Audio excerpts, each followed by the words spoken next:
Trump का नया piece club, जहां सदस्यता का रेट 9,000 करोड़ रुपए है। अमेरिकी राष्ट्रपति डोनाल्ड ट्रंप ने हाल ही में एक नए बोर्ड ऑफ पीस की बात कही है, जिसमें उन्होंने करीब 60 देशों के नेताओं को शामिल होने का निमंत्रण दिया है।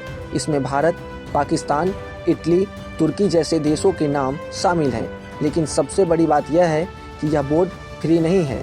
रिपोर्ट्स के मुताबिक अगर कोई देश इस बोर्ड में स्थायी सदस्य यानी कि परमानेंट मेंबर बनना चाहता है तो उससे लगभग $1 अरब यानी कि 9,000 करोड़ रुपए देने होंगे। इस खबर के बाद अंतर्राष्ट्रीय राजनीति में एक नई बहस शुरू हो गई है। कई लोग इसे सिर्फ गाजा संकट की पहल नहीं बल्कि संयुक्त राष्ट्र सुरक्षा परिषद यानी UNSC के विकल्प जैसा मान रहे हैं। ट्रंप ने खुद इस बोर्ड को अब तक का सबसे मजबूत बोर्ड बताया है जो शांति और उन्नति पर काम करेगा। लेकिन सवाल यह उठ रहा है कि क्या अमेरिका गाजा के नाम पर एक नई वैश्विक व्यवस्था तैयार कर रहा है। ड्राफ्ट चार्टर के अनुसार ट्रंप इस बोर्ड के पहले अध्यक्ष होंगे। वह तय करेंगे कि कौन कौन से देश सदस्य बनेंगे। हर देश को एक वोट मिलेगा और फैसले बहुमत से होंगे, लेकिन अंतिम फैसला ट्रंप की मंजूरी के बिना नहीं होगा। सदस्यता की अवधि भी 3 साल तय की गई है, जिससे बाद में ट्रंप बढ़ा सकते हैं।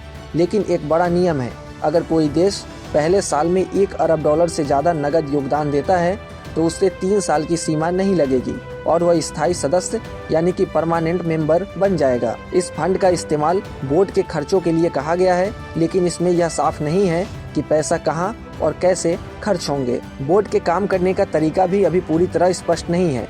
अब तक 2 अलग बोर्डों की बात सामने आई है। एक फाउंडिंग एग्जीक्यूटिव बोर्ड जिसमें 7 सदस्य हैं और दूसरा गाजा एग्जीक्यूटिव बोर्ड जो सीधे गाजा में काम करेगा। हालांकि व्हाइट हाउस ने ब्लूमबर्ग की रिपोर्ट को गुमराह करने वाला बताया है और कहा कि कोई न्यूनतम फीस नहीं है। उन्होंने कहा कि यह सिर्फ उन देशों को अस्थायी सदस्यता का ऑफर देता है जो शांति, सुरक्षा और समृद्धि के लिए प्रतिबद्ध है। हालांकि एक्सपर्ट्स और आलोचक मानते हैं कि यह बोर्ड US सेंट्रिक होगा और आर्थिक योगदान देने वाले देशों को ज़्यादा ताकत मिलेगी, जो UN के बराबरी वाले सिद्धांत से अलग है। ऐसे में यह सवाल बनता है कि क्या यह वास्तव में शांति का मंच है या संयुक्त राष्ट्र का एक नया विकल्प। आपको क्या लगता है, कमेंट सेक्शन में ज़रूर बताएं। और देश और दुनिया से जुड़े तमाम अपडेट और शेयर मार्केट से जुड़ी तमाम जानकारी के लिए आप बने रहें गुड रिटर्न्स डिजिटल के साथ।